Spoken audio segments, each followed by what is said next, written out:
আসসালামু আলাইকুম। কৌটিক বাংলার পক্ষ থেকে স্বাগতম। শিক্ষার্থী, আপনারা যারা 2024 সালে এসএসসি পরীক্ষা দিলেন, আপনাদের রেজাল্টটা মন মতো হয়েছে কিংবা হয় নাই। যাদের মন মতো হয়েছে তারা তো আলহামদুলিল্লাহ, যাদের মন মতো রেজাল্টটা হয় নাই, আপনাদের জন্য আজকে থেকে 13 থেকে 19 এই কয়দিন আপনি বোর্ড চ্যালেঞ্জ করতে পারবেন। মানে আপনার খাতাটা পুনরায় বিবেচনা করার জন্য আপনি আবেদন করতে পারবেন। তো ইতিমধ্যে আবেদন কিভাবে করতে হয় ইতিমধ্যে কিন্তু অনেকগুলো ভিডিও জানিয়েছি। তো আজকে আপনাদের একটা মনে প্রশ্ন যে স্যার, আমি বোর্ড চ্যালেঞ্জ করলে কি আমার যে পয়েন্ট হয়েছে সেটা কি কমে যাবে নাকি একই রকম থাকবে, আর কিভাবে করব? আমার তো 4টা সাবজেক্টে ফেল হয়েছে, আমি কি ওইগুলোই করব নাকি আমার অন্য সাবজেক্টই করতে পারবো? যেটা আপনার এ গ্রেড হয়েছে সেটা কি বোর্ড চ্যালেঞ্জ করতে পারবেন? হ্যাঁ, সেটাও পারবেন। সে সবকিছু আলোচনা করতে চাচ্ছি। পুরোটা সময় সাথে থাকবেন। আর যারা এই মুহূর্তে আমার চ্যানেলে জয়েন করেছেন, অবশ্যই চ্যানেলটিকে সাবস্ক্রাইব করে বেল আইকনটি অন করে রাখবেন পরবর্তী সকল প্রকার ভিডিওর আপডেট সবার আগে পাওয়ার জন্য।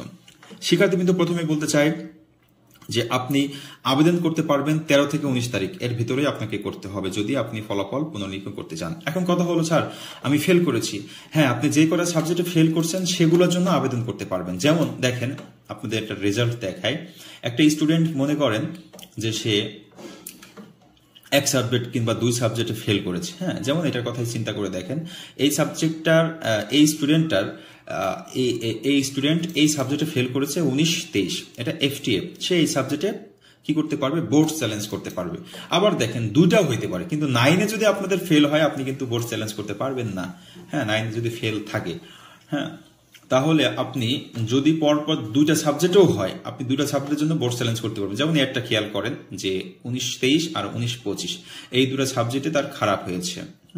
19-23, 19-25, তাহলে এই 2টা সাবজেক্টে সে বোর্ড চ্যালেঞ্জ করতে পারবে। এখন কথা হলো, বোর্ড চ্যালেঞ্জ করার জন্য যে নির্দেশনা দিছে, দেখেন যে বলছে জাস্ট FTF থাকবে এবং থিওরির জন্য ফল পুনরীক্ষণ হবে, অন্য কোনো কিছুর জন্য না। প্র্যাকটিক্যাল অপশনাল সাবজেক্টের জন্য কোনো আপনি বোর্ড চ্যালেঞ্জ করতে পারবেন না। আশা করি বুঝতে পেরেছেন। এখন হলো, স্যার আমি একটা সাবজেক্টে আমি মনে করছি আমি একটা সাবজেক্টে A- পেয়েছি, কিন্তু আমার ওটা A+ পাওয়ার কথা ছিল, আমি ওটা কি বোর্ড চ্যালেঞ্জ করতে পারবো? হ্যাঁ, আপনি অবশ্যই বোর্ড চ্যালেঞ্জ করতে পারবেন। হ্যাঁ, আপনি বোর্ড চ্যালেঞ্জ করবেন, কোনো প্রবলেম নাই। আপনার এটাতে A+ হওয়ার কথা ছিল, A গ্রেড পেয়েছেন, হ্যাঁ, ওটা আপনি বোর্ড চ্যালেঞ্জ করতে পারবেন। একসাথে যে কটা সাবজেক্ট আছে সবগুলো আপনি বোর্ড চ্যালেঞ্জ করতে পারবেন, কোনো প্রবলেম নাই। বোর্ড চ্যালেঞ্জ করার পদ্ধতি বলে দিয়েছি, আবারও বলছি। আপনার মেসেজ অপশনে যাবেন, টেলিটক সিম থেকে RSC লিখবেন, স্পেস লিখবেন, লিখে হচ্ছে টেকনিক্যাল লিখবেন, TEC লিখবেন, আপনার রোল নাম্বার লিখবেন, আর যে কটা সাবজেক্টে ফেল করছেন ওই কটা সাবজেক্টের বিষয় কোড কমা দিয়ে লিখবেন। লিখে আপনি পাঠিয়ে দিবেন 16222।